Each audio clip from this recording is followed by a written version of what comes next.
Hey guys, welcome to another video with Coach Matt.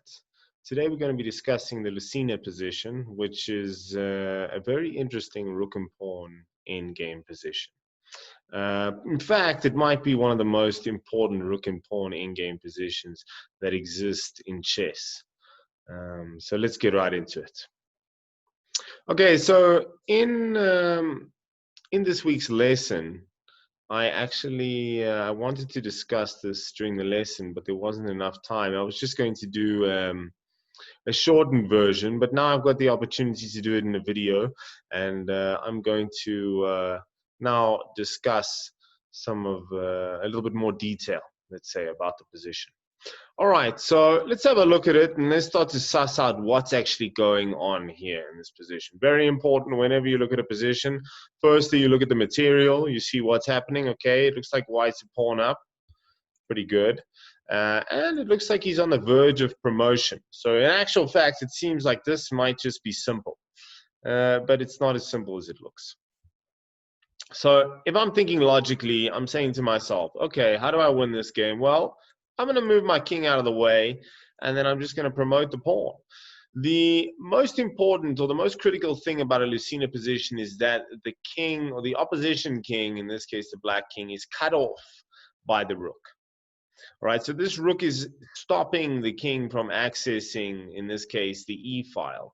He's basically just stopping the king doing that.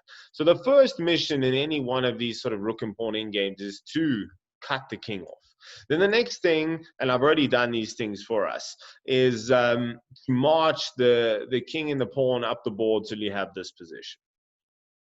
Okay, and then we get here where we now proceed with sort of steps 3 and 4. So let's just have a look and see what might happen if I just opt to go for king c7, and with the plan of just simply going d8, because obviously if black lets me do this, I win, because he has to take. I go king takes, it's easy win. Black starts to check me, and this is really the issue, is black's just going to be checking us until the end of time. And with really nothing that I can do. So let's say I go king here, he goes check. I go king here, he goes check. I go king here, he goes check. I'm like, okay. I have to keep an eye on this pawn, especially if I'm on the d file. So I can't, try to go to one of these squares, because then I just drop the d7 pawn, and that's just going to be uneventful. So king here, rook check, king here. Now that the king starts making its way down the board, it seems obvious that you're like, hey, there's no one really defending this pawn. I'll throw in one more check for good measure. King c4. He's trying to avoid the checks, probably getting a little frustrated at this stage. And now rook to d1.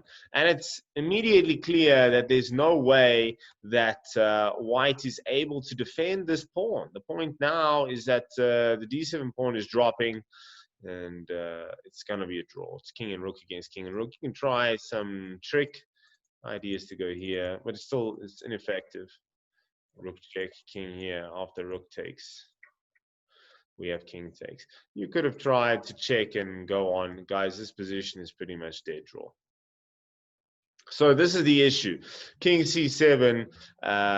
Black's just going to be checking white. So a lot of the time what will happen, they'll check, and then white's like, I can't escape the check. So he goes back into the burrow. We call it the burrow.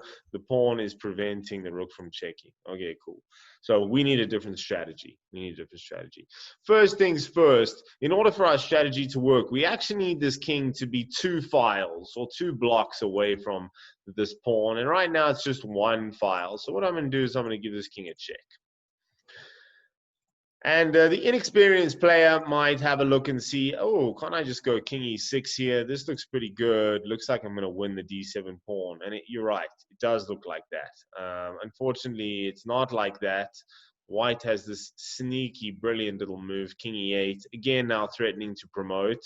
And then you're like, but are we not just taking this pawn? Yes, you are. But then you lose the rook. And this is just a little tactic lurking here. So we've got rook check. We'll try and do it in our heads just to try and improve that. I'm always trying to build your guys' analysis. So rook e2 check, then the king will have to come to the square. Why? Because he needs to keep an eye on this rook, and then the rook checks again, and then we have this problem where the king is in check.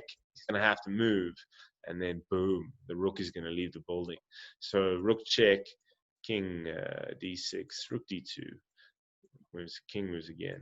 And this is one of those times where you'll need to draw on your knowledge of checkmating with a king and a rook. It's not something that you need to do a lot of the time, but as a good chess player, as a knowledgeable chess player, it's an absolute must. You need to have it locked in. If you can't quite recall how you're supposed to do that, I'm going to urge you to go back and check out one of my videos on how to checkmate with a king and a rook. I've actually given you guys two options. We've got the opposition method and the box method. Whichever one speaks to you, whichever one seems simpler to you, that's the one I urge you to master.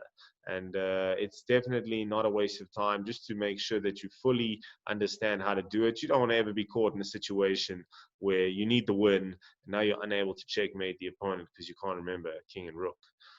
So make sure you got that locked in. Let's go back. So we were here, we said we're going to check the king. We're just analyzing the possibility of king here with king here, and then rook check.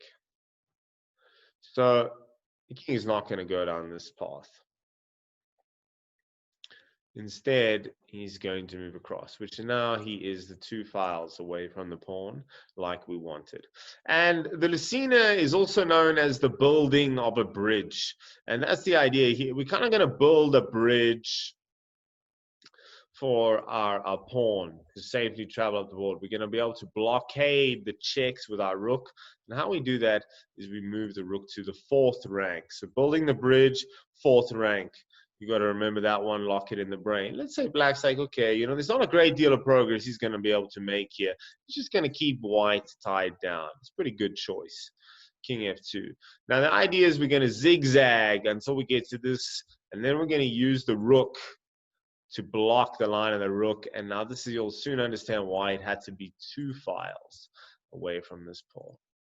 All right, so king f2, king c7, of course, threatening d8, very important. So rook check, king here, rook check, king here. So most people will continue the rook check. I will have a look at the option if they don't. So rook check, king here, rook check, and boom. Haha, the point. We block with the rook, and now the key here is that if they trade the rooks, which they're pretty much forced to do, the king can't catch this pawn. That's the critical one. So of course, if they go now king f7, then I just simply promote, and life is easy. What else can he do, really? Well, after this, if you move the rook away, it doesn't really matter where. Of course, I'm going to promote in any case. So already here, the deal is done. Let's go back a few steps and just see how this happened. All right, so we had check, we had here. Now, it's at this point where if you are sharp and your eyes are on the ball here, you're looking and you're saying, but technically, white is no longer threatening to promote here. So maybe I won't give another check. Maybe I'll play rook here. Maybe I'll make a king move. For the record, this king move isn't good because you don't want to come for the rook, because that allows this rook to secure this square. And now the next move, this is happening in any case. So even if you were to now check the king can basically just run straight at the rook, because there's no way to stop this promotion taking place. So king here, rook check, king here, rook check, king here. And all right, now you're going to go here, and then I'm going to promote. Rook takes, rook takes. Let's backtrack.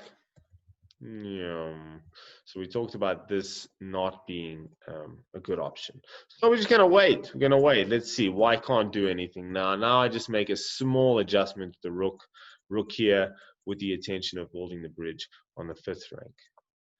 And now it's pretty much done. If you go check, I block. If you don't, I'm going rook d5, and that will be the ball game. Basically, no real fight that they can put up. So rook here. Again, you might say, all right, maybe I should just sacrifice the rook for the pawn then. Okay, but maybe you should. But then, of course, white knows how to checkmate the king and the rook because he's mastered that art. So any of these moves not going to help. We just stop the rook from accessing. A check's no good. I just stay in the line. You can't get back here to stop the pawn. This pawn is promoting, and that will be the game. So let's go back to the starting position and just recap what we need to understand in a Lucena or a building of the bridge. We need the king to be 2 files. We saw that this move failed to king e8. We need the king to be 2 files away from our pawn. Again, because just as a quick reminder, if I exchange the rook somehow and the king was over here, then you see this king would just be able to catch my pawn, and that's the whole reason. So we need to sort of push him just 1 file to the side so that when we do the exchange around this area, the king is unable to stop the pawn. And that's the whole point. So once we've done that, then the next mission is to move the rook to the 4th rank and successfully build a bridge. So we can see how that unfolded. King here, he checks us. King here, he checks us again. And now we're on this square. We can see that the rook is going to be supported by the king, and there's not going to be any stopping of this pawn. Rook check, rook blocks. And just like I was saying, when the exchange, the king can't get there. The best he can do is this, and it's too late. It's too late. Guys, this is an excellent rook and pawn exercise, and one that I would like very much to see you all master. Practice makes perfect. You're probably going to need to do this position a few times just to fully understand it. It's a little bit complicated.